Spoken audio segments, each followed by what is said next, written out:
You are listening to Midlife with Courage. This is where women in midlife come for inspiration, motivation, and sometimes a little education to help them live more boldly.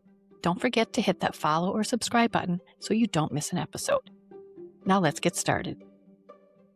Hello, everyone, and welcome back to Midlife with Courage. I am Kim Benoit, your host. I'm so happy to have all of you here listening. Today, I have a very special guest. Her name is Amy Theisen Walz. Welcome to the podcast, Amy.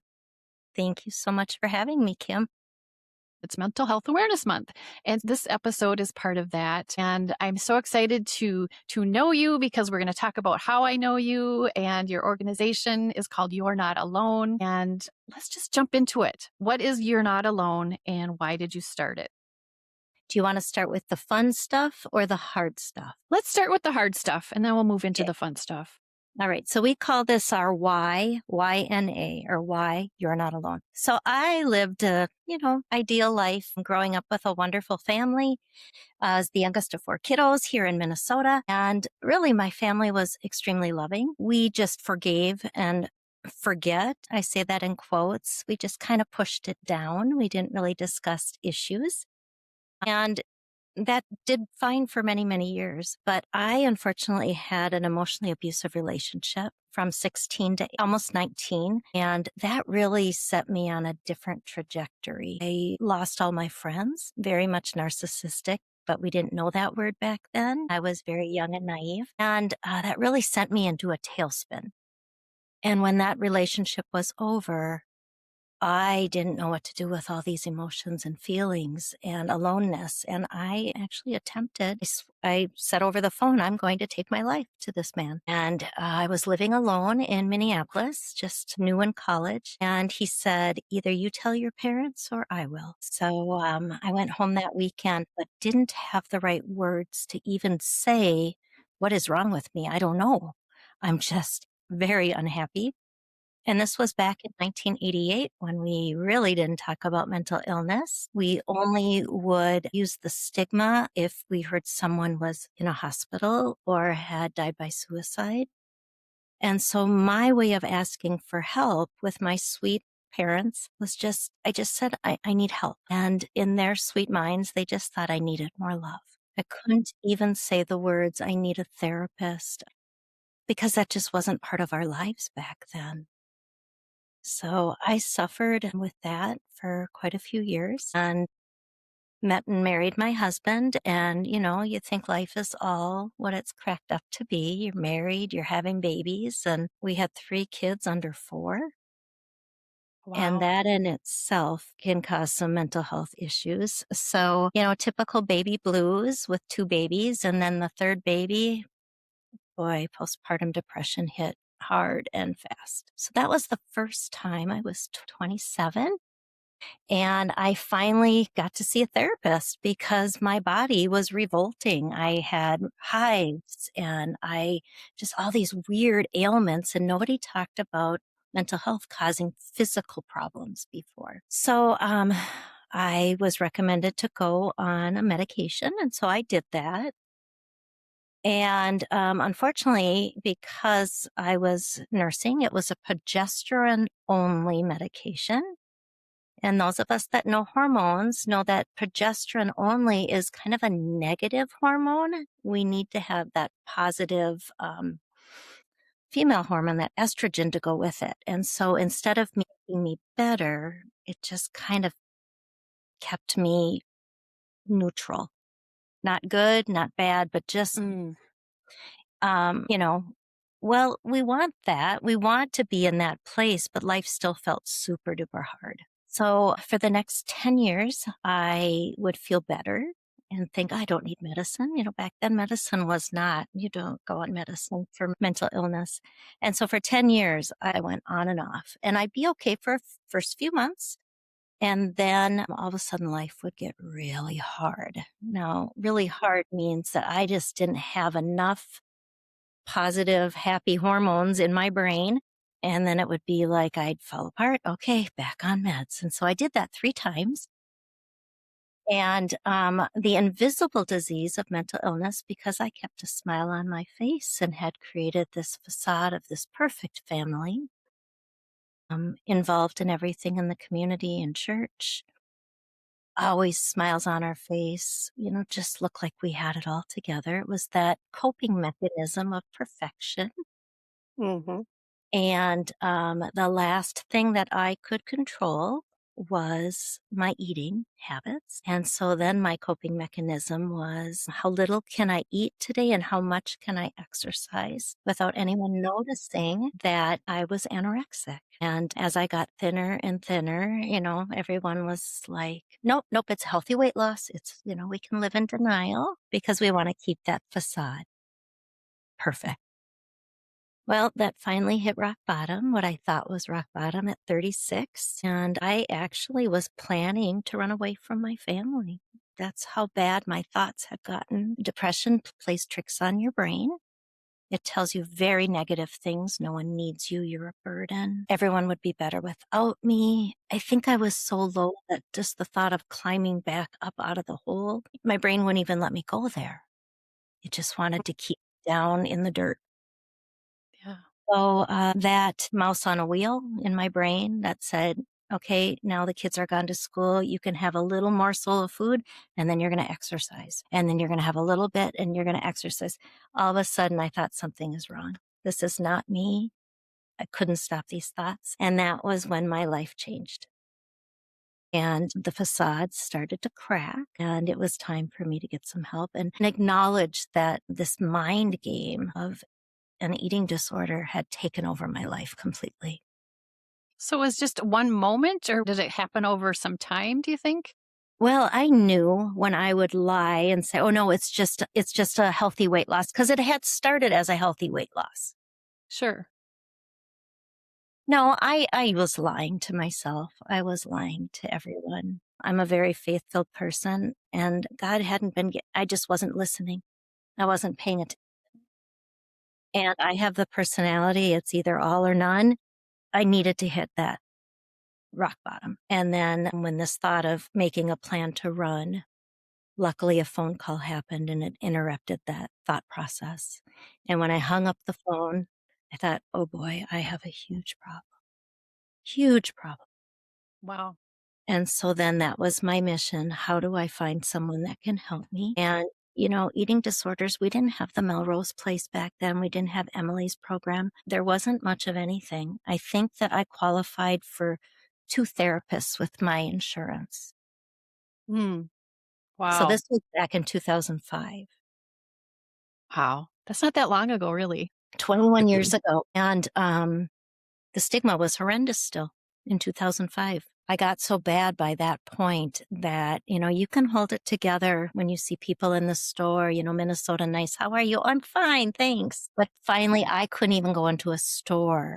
I would have my head just, don't anyone ask me how I am today, because I think I'll either verbally vomit on them that life is horrible, or I'll just start crying. Gosh. Yeah. And so I did find a therapist and I started going to her every week. And I realized very shortly, she kind of got the impression that I overextend myself a little bit. And so she gave me a job. And that job was to bring back a note paper. This is my homework, write everything that I am responsible for. So I filled up a notebook sheet full. And I brought it back and she said, I want um, community, family, home, job, your parents, caring for them, whatever it is. So I handed it to her and her eyes got big and she goes, wow, yeah. She's no wonder. And I said, well, what about the 3 pages that are underneath that you haven't read yet too? I had 4 pages of notebook that Amy. I was taking care of and that the pressure, part of it was I put it on myself. Part of it was, well, I'm taking care of my children. I work part-time from home. I'm supposed to be able to do it all. And so that was a rude awakening. And the hard part is that to the outside world, though, we still were this idealistic family. I don't know if the word's idyllic maybe is the word. Idyllic. Yeah. Idyllic, I think. Yeah. And so what people didn't realize is that when in front of people, I was wonderful. I was happy. I was engaged. But the minute the door shut at the house, my husband and my children had a whole different version, and no one would have believed it. I finally could let down, and I was not a nice person. I expected perfection of everyone in my house, and unfortunately, our oldest child was a girl, and she got the worst of it. So that took a lot of years of healing. So, we had a lot to uncover, and I wouldn't have said at that point we were dysfunctional because I didn't really know what that meant. But holy moly, were we dysfunctional. And the hard part is that, men, they want to help fix everything, right? So my Yeah. husband was wonderful. How are we going to fix this? And when you have an eating disorder, there's no us in this. How am I going to fix this? You have no part of this. But in his heart, he was like, well, oh, okay. It's so there was a lot of years of severe tension, but I started to see slow little words of hope all around me. So, okay, all right, if I can just keep hope, I'm okay. And 2 years in my recovery, we had something happen that kind of, well, the process started and it caught us off guard. We actually found we had mold in our 7-year-old home, and it was causing all 3 of the kids and myself to get sick, but we didn't realize it. Everyone just saying, Amy, it's your anorexia. You need to put weight on. Well, finally we realized. So we had to leave our house. My anxiety went through the roof again. And now our home, our comfort is making us ill. So we had to leave our house. And during that time, our middle child, our son, was experiencing those real high highs and low lows, but he was a homebody, little introverted, loved his house, loved his toys. And so we thought, well, maybe that was it. I made him a therapy appointment because now I'm full-fledged into therapy, knowing what a difference it makes. Yeah. By the time we saw the therapist, we'd moved back into our house, and we thought, well, just moving back, it will be fine. So I took him to a therapy appointment, and I did not recognize him. I sat right next to him, and he was just seething anger and vitriol. And I was just shocked. And I thought, when I looked at the therapist, like, what is this? And he wanted everyone dead. My goodness. I mean, it was like getting kicked in the stomach. Well, what Yeah. about your mom? Well, not my mommy. So he'd go from this angry kid to all of us, oh no, not mommy. Hmm. So I did not feel safe. So I drove home. I told my husband, when you get home from college tonight after work, we need to talk. Something is not right here. And unfortunately, before he got home that night, our son, I got him to bed. He came out of his bedroom, said, you can't make me. I'm never seeing a therapist again. And I said, unless you tell me what's happening, we're going. And he walked about 20 feet to his bedroom and in front of his little brother attempted to take his life. Hmm. And this was in 2007, where no one shared if their child had ever gone through this before. I mean, what 11-year-old Wow. is to that extent? Depression, mental illness, it's hereditary. I just thought, well, maybe he's inherited this low level depression I have, but what caused this? I mean, it was traumatic for our son, our 9-year-old, who loved his brother more than anybody in the whole entire world. Right. So one question would have been all it would have taken that maybe we wouldn't have gotten to this point. And it was when the ER nurse triaged us, asked him a whole bunch of questions. And he wasn't even, he was like a shell of his self at this point. Mm-hmm. Once he had Mm-hmm. dumped, he was not there, but he would listen to, her. He wouldn't want to talk to us at all. And she asked him, is someone hurting you? And he said yes. And my husband and I mean, if our eyes could have bulged out anymore, looking at each other like, who's doing this? Never thinking, oh, it's the other person. Never. Right. Right. No, but oh my gosh, what is so that's like a kick to the stomach. Yeah. And so between them putting us in a room before the doctor came in and I'm asking him questions and he won't respond. And I said, unfortunately, I think it's an adult. Is it a teacher, a bus driver, a coach, a neighbor? And he just wouldn't Yeah. talk. And I said, is it a friend or a classmate? And he shook his head.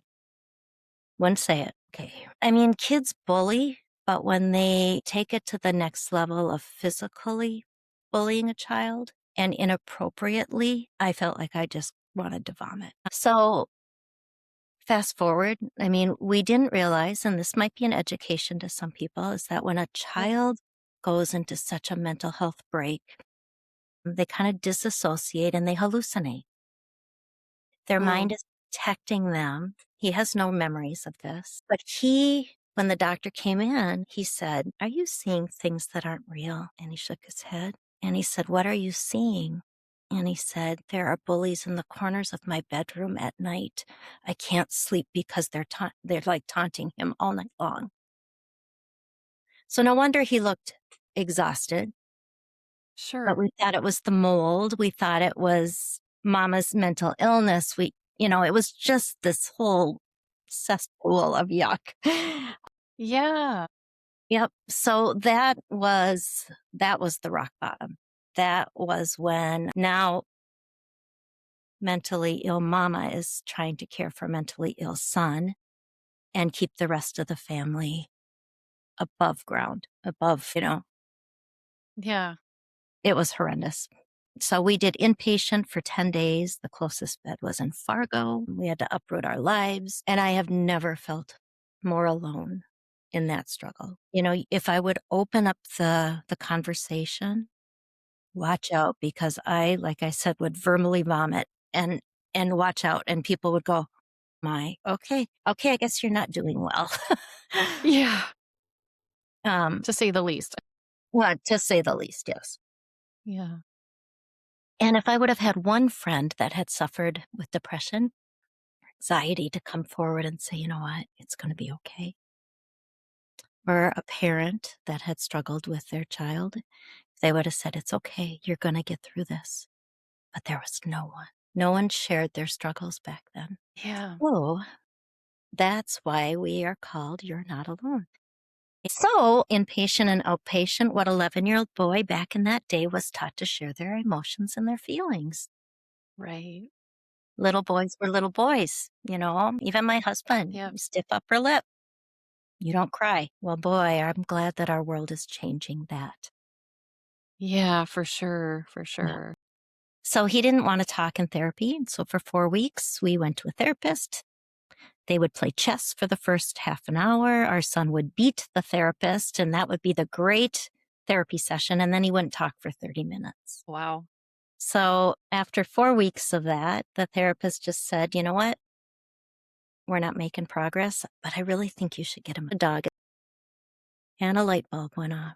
But okay, I had had a dog as a child. My husband had never had an animal. I didn't realize all the benefits and what really happens when you have a dog. I just remember it was nice to have a dog. Right. So 6 weeks later, friends of ours had a litter of 10 lab puppies, and we got to meet them when they were 6 hours old, just peer at them, just to see them. Yeah. And the light in our son's eyes started to sparkle a little bit more. And one little girl, one little black lab that looks a lot like your Jake, Huh? she chose us. With the eyes of an angel, she looked at me and said, "Remember that hope that God was always trying to show you? I'm here. Take me home." So we named her Lily Ray of Hope because if you have a ray of hope, you have a future.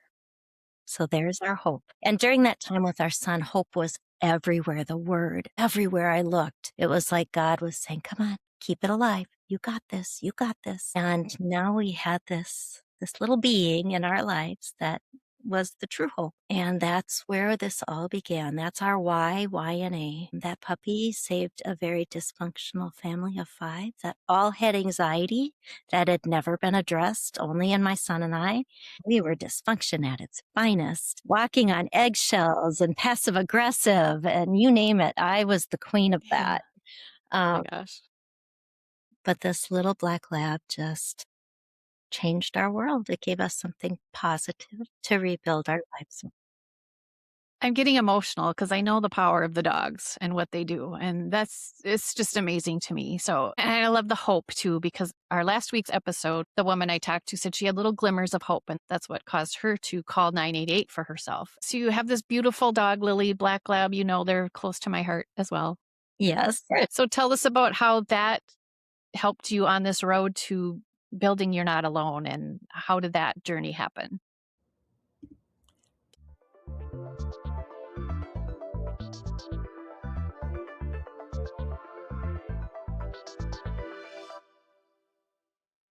Planning a vacation should feel exciting, not overwhelming. But with so many options online, it can quickly start to feel like a second job. That's exactly why I reached out to Heather with Joyous Escape Travel when we were planning our European river cruise, and I'm so glad I did. Heather really takes the time to understand what you want your travel experience to feel like. She specializes in river and ocean cruises, luxury resorts, and customized international travel, and she brings it all together in a way that feels easy and personal. What I loved most is that she handled all the details, the research, the planning, the logistics, so we could actually enjoy the process. And even while you're traveling, you're not on your own. She's there if you need anything. Heather also has access to exclusive perks and trusted partners, which makes everything feel even more seamless. And if you're looking for something truly meaningful, she's hosting a Reset and Rise Wellness Cruise to help you start the year feeling refreshed and recharged. Ready to start planning? Visit joyousescapetravel.com. Yep. Well, first off, my husband did not want her. And I can't blame him. He was working full time, going to college. He had a sick son and a wife and 2 other kids that were struggling. Why would you want to bring the chaos? So finally, the kids and I made a plan about 3 weeks before she was, we had already named her. She had her collar on and It was set. it was set. So, and I think this is key. This is really an important part of what happened, and it caused quite a difference. So the kids and I went for a picnic with him. We made a plan. We will do everything for the dog. He will do nothing. And we kept true to that. And then I just said, God is telling me this is what we need in our mental health toolbox. We haven't tried this yet. Please let me try. And he said, well, how can I fight with what God is telling you? But he didn't want to show that he loved this dog. So we got a black lab. We were going to get a yellow because this little black lab asked me to take her. But his very good friend, 20 years earlier, had died by suicide, my husband's best friend. And the only dog that my husband had ever been around was his friend's black lab, who was the best dog. So with the black lab, God said, you need to, she's asking you, but it's because of your husband that she had to be black. There's a plan so there.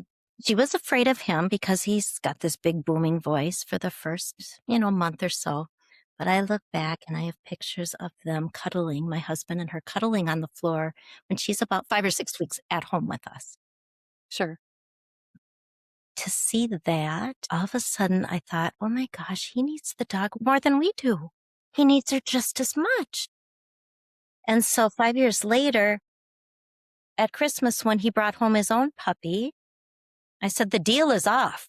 You're helping with the dog poo. You brought a dog home. Now we have 2 dogs. So we knew at that point, these dogs were just healing our hearts. I don't know if I even knew back then the unconditional love of a dog. I just knew what it did for us. Lily, we got through the high school years, college years, and Lily passed away at 12. We got her through her 12th birthday. Poor Lily, she took on all of our family's anxiety and by 5 had to go on Prozac. The dog did. Oh. So, she did well. She knew what her role was in our family. And we were able to grieve her for 4 months before she died. She had a paralyzed vocal cord. And you think, oh, big deal. She's lost her bark. But they use that mechanism to cool themselves. So we were able to pick the date. And, we really grieved her. And she started talking through, I started hearing things like, you need to help others. God sent me to you because you needed to love yourself, Amy, unconditionally. I used to say to people, 2 baby steps forward and one back, you're still moving forward. Now it's 2 puppy paws forward and 1 back. You're still moving forward. So she gave me all these insights. So I thought, well, I'm going to help adults. I'm going to help women that are overachievers, that think they have to be it all for everyone. And I thought, well, that's what my life was going to be. And Lily would not go down. When they gave her the medicine, she would not give in. She would not release. They said, "Amy, you need to release her." I said, I have been. For months, I've been, no, you need to be specific.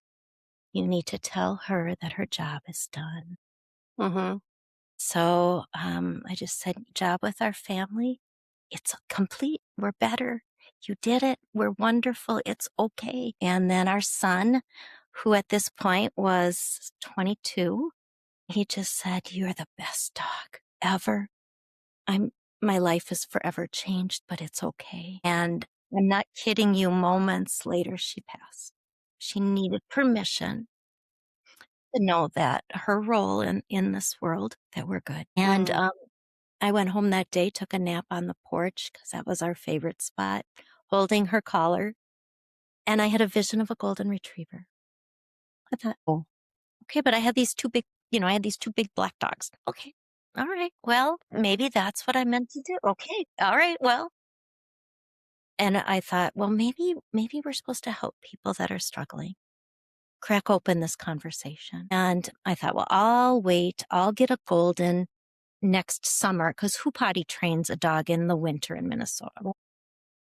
Not fun. Okay. So I'll wait. But Oliver, our existing dog, went into a severe depression without Lily. It was miserable to see him so sad. Oh my gosh. He just was lethargic, and he was the silly dog. He was like Scooby-Doo on wheels, just running.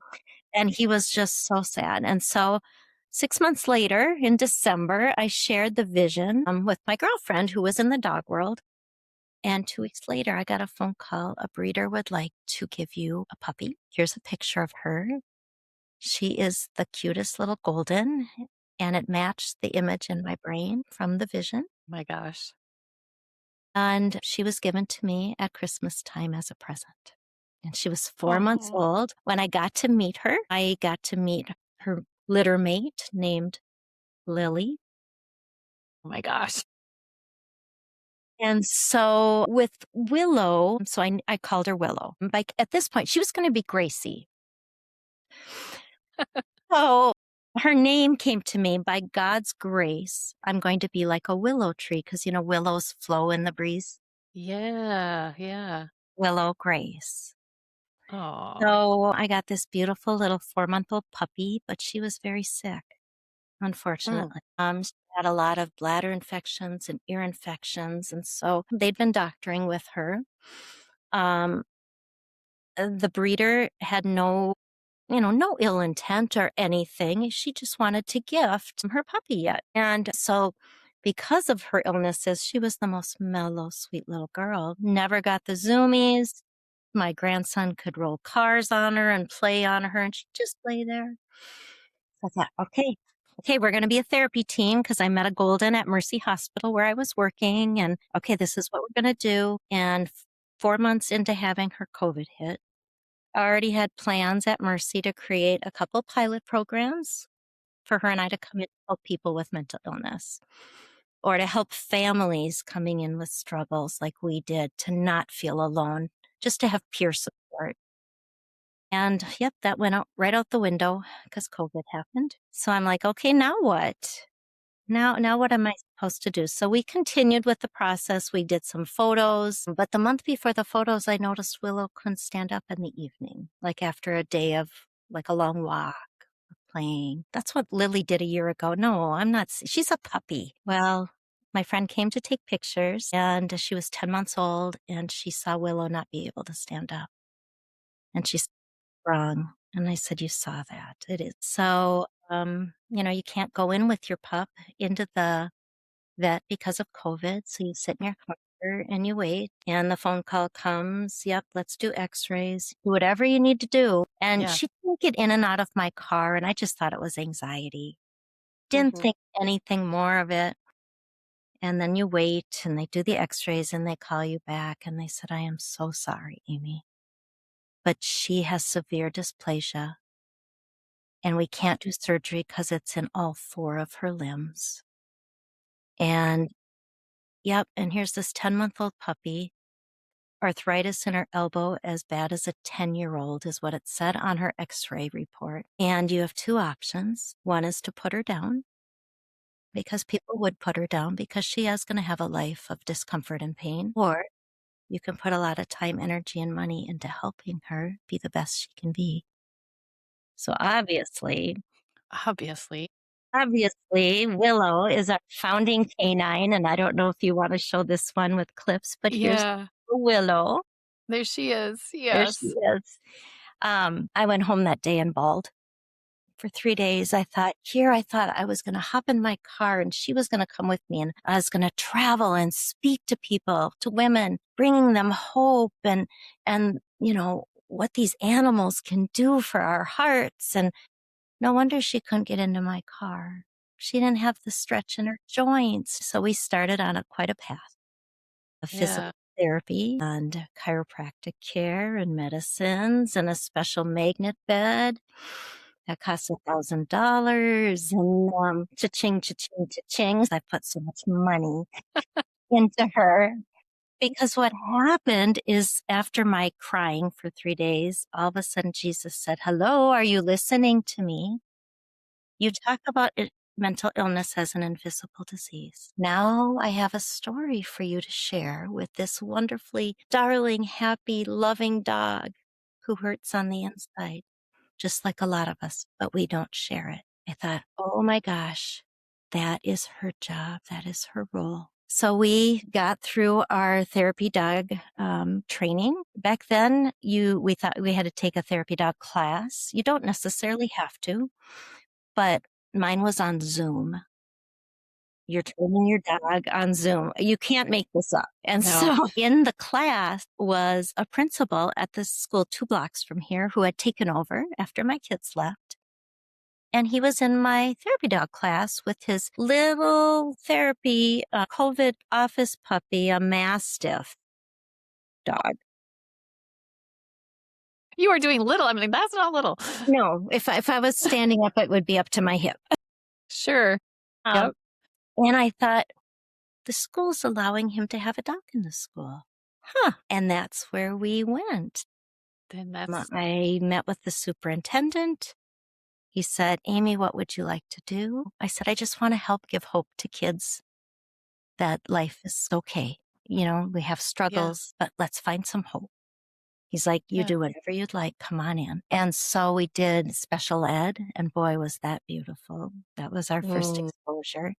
Kids that wouldn't normally speak or show emotions, the teachers would see them react with Willow and the tears. Kids that don't normally talk or smile. Have you done any special ed where you walk in and the chairs are tennis balls on the bottoms of the chairs? Yes. It's a little overwhelming for a dog. Yes. Jake, he loves tennis balls. And the first time that happened, he's looking like, wait a second now. Can I play with that ball or not? Yeah. What is up with that? Yeah. What is this? Yeah. And then we went to the alternative high school and the kids there, they're in their own struggles. They're in their own worlds. I think they just want to get done with school. So I didn't have a lot of great conversations there, but I did help a little. And then the middle school, the media specialist said, Amy, would you come to the library? Sure. Now, she had taught my kids 8th grade English 15 years earlier. And so we set up what we were going to do. Now, remind you, this is where my son had been being physically bullied in this school. So I had no intention of sharing our family story. I'm not a therapist. I am not an educator. I'm just a caring community member that didn't want kids to go through what my kids went through. So I was telling her this. I said, you remember what happened with our family? And no, I don't. I knew something was going on, but obviously the stigma, we kept it quiet. Yep. And I was telling her how Lily Ray of Hope saved us. And I had 2 minutes. The kids were going to come in. And she said, you're telling the kids this story. I said, do I have the right? Can I talk about depression, anxiety, bullying, suicide attempts. Now it was October of 21. These kids had lived through COVID. It was the first year they were attempting to come back full time. And they were in school about 2 months. And she said, Amy, they're living this. So very carefully and gently, I said, what am I supposed to say? Sent up a prayer. And what happened was very organic. And it created You're Not Alone. And it's small group setting with students, letting Willow provide love to them. And didn't even realize the chemical reaction when we see an animal. We get that happy oxytocin released in our brain. And if you can pet an animal, your blood pressure and your pulse lower, and it causes people to share things they wouldn't normally share. And the kids were opening up because I opened the door. And kids were supporting other kids when they talk about having ADD or ADHD or living with anxiety or broken families. And all of a sudden, these kids are helping each other. And it's all because the unconditional love of the magic of this dog and just being there to support them. And within 6 months, the kids were saying things like, now this, I didn't have You're Not Alone. I mean, I knew we were one person, one team. Yeah. They were saying things like, going to school on Wednesdays with Willow, it's easier to get to school. Absenteeism was less on the days we were there. The kids saying, I got a hug from Willow. I can make it through the afternoon now. Just knowing she's in the building, I feel calmer. And it created this beautiful thing that by April, I made the crazy proclamation every middle school in Minnesota needs a therapy dog team doing what we're doing. And I didn't know there were 440 middle schools, though. And remember I said, I'm kind of, you just do it, you get her done. Yep. There was no turning back. So within 2 months, we created our first what's called Raise the Roof. It's an outdoor concert. Got to have music. That's one of the tools I use is music. Sure. And the community was buying in. And within 2 months, we raised $18,000. Wow. So very quickly, we created a nonprofit, board of directors, all of this. So then we were going to take that next year, 2022-23, to write policies and procedures, get plans in place to roll this out in the fall of 23 with the goal of 10 schools. So 10 therapy dogs, 10 schools, and UCCO caught wind of us in January of that year. I'm naive. We're going to play it on a 4:00 news. It's a feel-good story. Yeah. Our website got nailed. It was on the 4:00 news, old website, all these people reaching out from all over Minnesota. Got all caught up, got everyone responded to. And on Friday at 3:00, I'm like, okay. And then I get a text from Derek James, the reporter, and he says, the bosses loved it so much. We're running it on the 5:00 Friday night news. It happens to be National Golden Retriever Day. Oh my gosh. And by Saturday morning, someone from South Carolina reached out to me Wow. on Instagram. And I'm like, what? Got picked up all weekend long by CBS, and it was played nationwide. Amazing. Overwhelming, beautiful. Overwhelming. I said to my daughter, who's our communications director, she's a social worker by day, I said, Ashley, we don't have any policies and procedures. Everything we do is here. And she said, okay, Mom, brain dump. I'm like, what's a brain dump? She goes, you talk, I type. And that's Nice. how it grew. And so then by May, we had about maybe 4 teams going to join us. Now go back 3 years ago right now, Willow and I, one school, one team. WCCO did a follow-up story on us in June. That went nationwide again. Derek James MCs our events. And fast forward, we didn't hit 10 schools the first year. We hit 23 schools with 25 dogs. And the no-brainer is that we can't charge the schools for our services. Yeah. There's no budget to get approved. We come in as another layer of mental health support. So providing hope in my heart, now we're providing hope. We're in our 3rd year of expansion, and Kim is one of our teams with Jake. the cutest Yes. black lab in He's Hudson. yeah. I can say Hudson. Yes. Um, Yes. and this year now, we just rolled out our 64th school, and we have 70 therapy dog teams. To me, that is the amazing thing because when I'd go on my visits, you give us all a little photo album of all the dogs. Yeah, they all And have when I treaty. tell them, yes, they have trading cards and we're handing those out. And when I tell them you went from 1 dog to 70 dogs in a very short amount of time, they're amazed by that. It's just definitely needed. That tells me that, yes, this Yep. is so needed. You Yeah. know, and I love our schools. I love our social workers, our school counselors. Their job is humongous. Yeah. It is way too much for it's so sad what these kids are living with now. You know, back then when I was bullied, you could go home at the end of the day, recover, Yes. get ready for the next day and handle it again. These kids, when it gets home, it gets worse because of social media. The cyberbullying there, it's relentless. You know, these kids don't have the break from the dang bullying like we did, or like even our son did. And kids need more people. They need more adults in their life. It takes a village. You know, if we can be a positive, there's a play on word, positive with the hands, you know, Yeah. dogs are positive.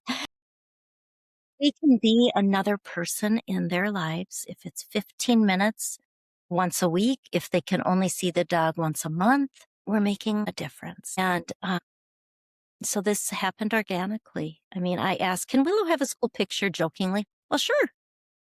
Okay. So can Willow have her own badge then? Sure. They didn't know what to put on it. So they put MS, middle school therapy dog, Monticello middle school staff. And this all just happened. So then I said, can I have a badge instead of wearing the sticky thing all the time? Yeah, send us a picture. And what does my badge say? Monticello Middle School volunteer. I love that story. I know it's hilarious. The dog has the higher standing, but when I walk in with Jake, it's not, hey, Kim, it's, hey, Jake's here. Jake. You know, you can hear the Jake. That's good. I love that. And if they run in, have you had anyone in the public yet find you and not remember any kids and say, how's Jake? They don't even know our names. You're Jake's mom. Yeah. You're Jake's mom. Yeah. Yeah. I have teenage boys that yell at me at Target Pharmacy, hey, Willow. And she's not with me. And I'm like, and then they yell it again. And here they are, 2 students that I've had in school for 3 years or, you know, whatever. I've been in the school. This is my 6th year. But now our teams are in their 3rd year of expansion. And to hear teenage boys, 13, 14-year-old boys say, we love what you do. Thank you so much. And so by the way this has happened, Willow is the first staff picture in the yearbook, the first year she was in. She's on the staff wall as a teacher, but she's on the bottom so the kids can see her. Yeah. You know, the kids and I joke about, I'm just a volunteer. She's on staff. And so that's what we did. All of our teams have 8x10s in the office with their names on them. So people know they're on staff. The fun thing we started in our 2nd year of expansion is we have little mini me plush doggies that look like our dogs with their little You're Not Alone bandanas on. We leave those at the school. If you think about it, you know, when we're there, elementary kids, they're so happy. They have this oxytocin. They're happy. Well, how many times do they dysregulate other days of the week? Now, that used to be what we'd call have a fit. Now we have to say dysregulate. Dysregulate. And they have something that can remind them, if they have that plush in their hands, what it was like when they pet the dog. And it's known that when a dog is present, if a child is dysregulated, it takes what could be a 45-minute period of time for them to calm down. It drops it to 15 minutes. And it's because of this chemical reaction and petting, it calms them much faster. So I used to say that every middle school, now we're in preschool through colleges, but I love that we come in and we do small group settings with kids. Give them that opportunity just to have respite in the day, give them a little hope to get through the day, through the week until we're back. Well, now every school needs a dog on staff full time, honestly. Yeah. So Yeah. we do have, I think, 7 facility teams, Mhm. and it's for situations just like this. There's 5 days in a week. We're there 2 hours. There's going to be lots of issues and hard feelings and sadness. And if there's a dog there, and how many times do kids go to the nurse's office with what are really anxiety symptoms and they don't know it, whether it's a Yeah. headache, a stomach ache, Stomach ache. sore throat, my heart is racing. It's all anxiety induced. And if they could just spend 5 minutes with the dog, right back to class, they'd feel better. So who knew that that little bit of hope that I had just all those years ago, now we're going to get the final numbers, but we feel like we're affecting about 48,000 students and staff Wow. now. Wow. That is amazing. And like you said, it grew from this little thing to this really big thing. And I'm so glad to be a part of it. I really am. And We love so glad having that, you.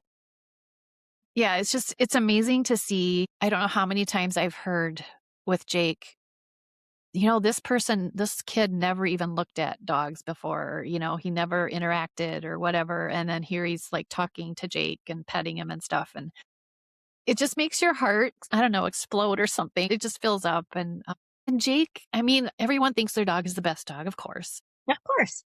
It's been amazing to me how he knows what to do. And most of it is all he has to do is lay there and be very still. And that's all they need. And then he knows when he can be a little more upbeat and can match their energy or whatever. So there's so many benefits to it. I don't know if any disadvantages to it, but Well, yeah. people will find there's people that don't like new and innovative. Mhm. So Mhm. we've had a little of that.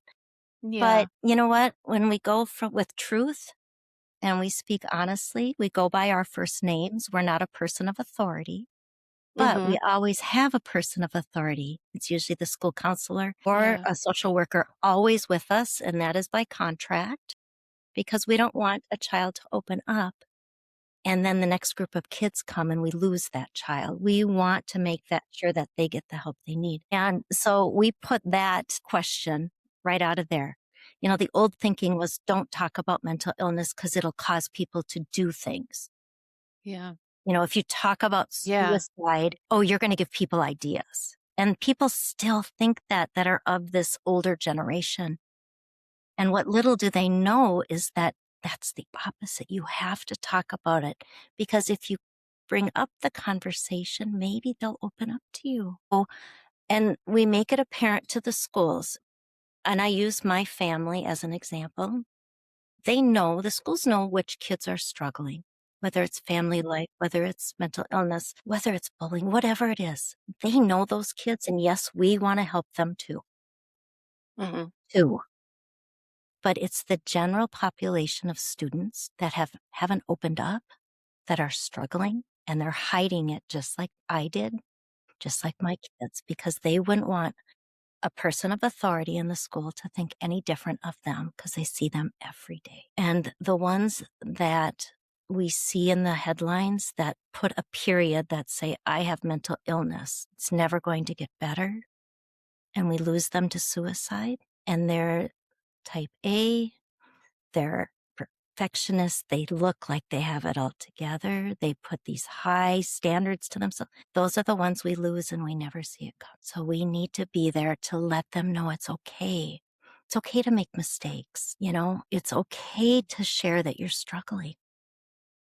And with this dog and the magic they create, this chemical reaction, the dog is doing that. And we're just there with a caring ear and just wanting to make a difference. And of course, we have those proud mama moments when our dogs are doing exactly, and they pick out the student that needs them the most. Yes. And we teach the Mhm. kids, lean into your pets. Your pets feel your emotions. They're there to support you when you have a bad day and you come home. What does your dog do? It won't leave me alone. Well, there's the reason.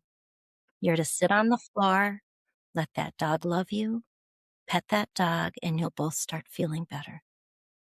They are emotional beings, and that is why they make such amazing help in the mental health world. I love that. Yes. Everybody needs a dog.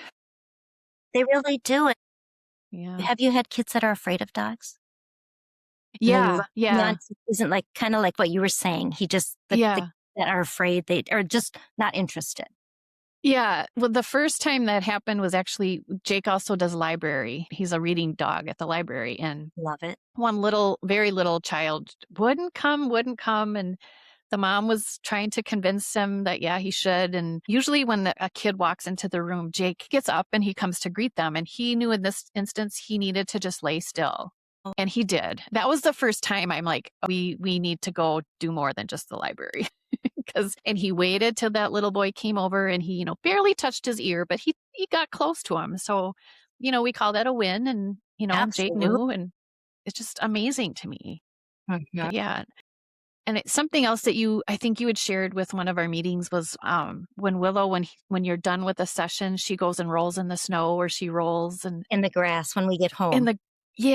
and Jake will, when he's like when we go from place to place in the middle school, and when he's done with one, he shakes. He just shake. I said, oh, he's shaking that off. He's shaking that the energy emotions off, getting ready for the next ones. Going to the next one. So it's amazing. I've just learned so much to watch him and what he does and how he does it. We know, yeah, he's great and our dogs are wonderful, but I can actually see the little things that happen now, and you can see beautiful. His mind working like, okay, this child is afraid of me. I'm just going to stay. Yep. Yeah. Or and no one had to teach him that. When I first started bringing Willow, she would walk the middle of the circle and she'd meet all the kids, and then she'd go right back to one and sit almost on their lap so that, pet her. And I'm like, I started to pay attention who she was doing that with. And I said, are you having a hard day? Yes, I have a test today and I'm so worried. She knew it. She knew. Yeah. She knew it. Or Amazing. I had a child that was taken from her family. And the one that stands out to me the most is our cover photo on our Facebook page. It's a little girl, kindergartner, long blonde hair, and Willow is almost sitting on her lap and she's hugging Willow from behind. And I went over to talk to her, and these big crocodile tears are running down her face. I said, are you okay? Are you having a bad day? Yeah, my dog died yesterday. Oh. And Willow knew it. And she just needed to hug Willow and just to feel just that tactile, that long fur, whether it's long or short. That is the most beautiful thing I had ever witnessed. And it was just so authentic. Those pictures, it wasn't staged. It just is exactly. And that's the beauty of a dog. And, for those of us that are of faith in the public setting, we can't talk about God or Jesus, but we sure can talk about unconditional love and the values that we know of as if you're a Christian. And so when you talk about the unconditional love of a dog, I'm also, if I wear my cross necklace, the kids know, if they want to talk about it, they can. But sure, I know my place. But, exactly. Dog and God, they're spelled the same, going front and back for a reason. Yep. I know. I think of that all the time. I love that. Mm-hmm. Oh my gosh. So Amy, this has been amazing. And I want to take some time and share the organization is called You're Not Alone. And where would we find you? Tell us about the website or contact information. Yep. Our website, it's all initials. So obviously www.ynausa.org.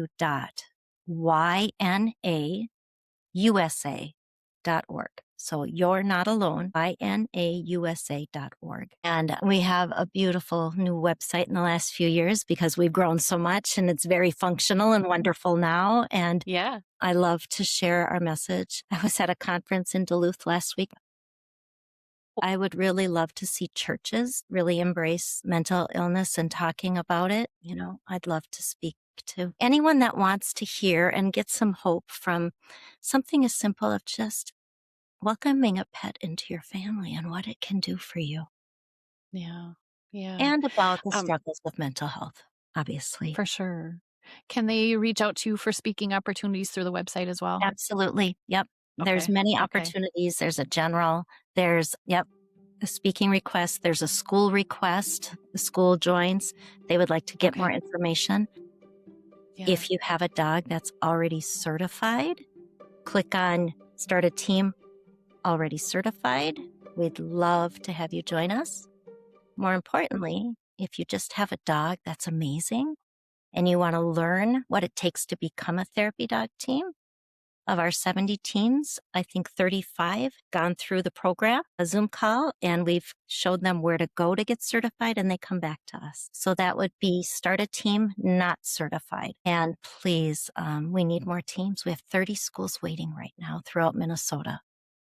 It's amazing. And it's a very easy process. We weren't certified yet. Jake had obviously done some things, so he was trained a little bit and I knew he would be good. So it didn't take us that long to get certified. So and as Amy just said, they will help you. They will figure out the best place for you to go to get your certification. So reach out to them. And Yep. yeah.